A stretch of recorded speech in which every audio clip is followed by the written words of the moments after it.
Sir अब कुन country ठिक होला एप्लाई गर्न भनिदिनुहोस् न यसो। हेर्नुहोस् तपाईँको जिपिए हेर्दाखेरि त तपाईँ नेपाल पनि बस्नु नमिल्ने हो। मतलब तपाईँको जिपिए चाहिँ धेरै कम हो हेर्नुहोस्। तर पनि तपाईँ एकदम सही ठाउँमा आउनु भएको छ। आमाले आइतबारको व्रत लिनुहुन्थ्यो कि के हो? हामी त क्रिस्चियन हो। तर हेर्नुहोस् म चाहिँ तपाईँलाई पठाउँछु।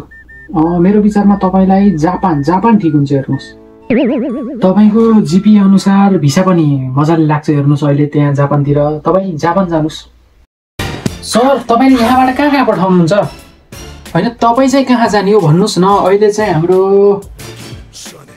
सिडनीबाट चाहिँ भ्याकेन्सी आएको छ, खोजिरहेको छ 2-3 जना। भन्नुहोस् सिडनी हालिदिउँ?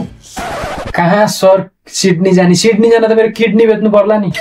बेच्नुहोस् न त। अनि फेरि सिडनी गएर कमाएपछि किन्नु होला फेरि नयाँ फ्रेस भयो। अहिलेलाई चाहिँ मलाई झापा पठाइदिनु। त्यो प्रिमियमवाला बसको टिकट काट्यो त। कतिजना हो भाइ जाने? 2वटा हो दाइ। 2जना अरे 2जनाको। सर तपाईँ विदेश नभई मान्छेलाई नेपालमै पठाउने काम पनि गर्नुहुन्छ कि क्या हो?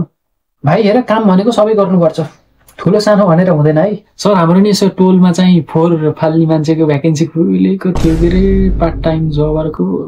हेलो त्यो बगरमा त जब भ्याकेन्सी खुले रहेछ नि। म तपाईँलाई अरू डिटेलमा अहिले पठाउँछु। भाइ काम भनेको पैसा आउने काम हुनुपर्छ, सबै गर्नुपर्छ। जापान मैले भनेको सिटी एप्लाई गरिदिने भने जान्छु, नत्र जापान त खोइ मलाई खासै इन्ट्रेस्ट लागेको छैन कि। ए तपाईँले जहाँ भन्नुहुन्छ म त्यहीँ हालिदिन्छु हो। तपाईँ आएर खुरुखुरु पढ्नुहोस् न, पठाउने काम त मेरो भयो नि।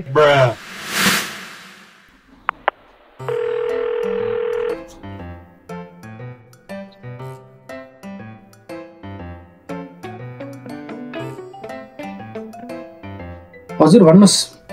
सर एप्लाई गर्ने के हुँदैछ? मैले भनेको सिटीमा है। तपाईँले भनेको सिटीमा त यो इन्टेक हुँदैन है। सिट नै छैन, यो इन्टेक चाहिँ हुँदैन। अर्को इन्टेक पर्खिनुहोस् न त। अर्को इन्टेकमा चाहिँ म हालिदिउँला तपाईँले भनेको सिटीमा। अहिले त सिट छैन। हजुर भन्नुहोस्। सर अब एप्लाई गर्ने भनेको के हुँदैछ? हजुर तपाईँले भनेको उसमा चाहिँ हेर्नु, मैले हालिदिन्छु हेर्नु है। अहिले सिट पनि एउटा 2टा आएको छ, तर भिसाको ग्यारेन्टी चाहिँ म लिदिनँ है। यत्रो महिना पढिसक्यो, अब भिसाको ग्यारेन्टी नभए त अब कहाँ अब त्यस्तो। हेर्नुहोस् अब मैले भनेको ठाउँमा जानुहोस् न तपाईँ। तपाईँले काम मजाले पाउनुहुन्छ। हेर्नुहोस् तपाईँले कति काम पाउनुहुन्छ, डेन्जरै काम पाउनुहुन्छ। हेर्नुहोस् अब हुन्छ त नि, तपाईँले यत्रो भन्नु आएको छ कि अब हल्का फुल्का त विश्वास गर्नै पर्यो। काम तपाईँले त्यहाँ त जति भन्यो त्यति पाउनुहुन्छ। हेर्नुहोस् काम पाउनु भने नै मलाई फोन गर्नु होला। हुन्छ हालिदिनुहोस्। हेर्नुहोस् तपाईँले चाहिँ गाउँमा कुटो कोदालो गर्नु भएको होला। गाउँमा बसेकाले नै हो उहाँ गएर काम गर्न सक्ने। कुटो कोदालो यताउति गर्नु होला, टाइम म्यानेज गर्नु आहा नि। तपाईँले त त्यसमा त जति नै गर्नुहुन्छ उहाँ गएर वाइल छ्यालो।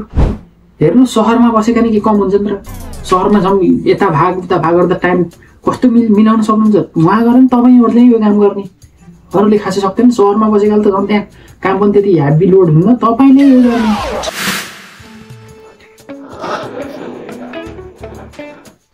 हजुर भन्नुहोस्।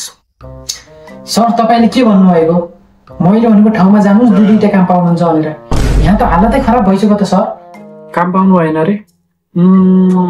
हो र? किचन कस्तो हो तपाईँको? किचनको त कुरै नगर्नु न, यति फोहोर खाने बाबा। कस्तो रुम हो? अनि बाथरुम रुमहरू झ्याल यता बाथरुममा यो रुम सबै फोहोर हो कि सर। त्यसो भने गर्नुहोस् न त, 2टा काम पाइसक्नु भयो त तपाईँ यार। यत्तिकै आत्तिएर मैले भनेको त पुरा नि काम त पाउनु हो नि।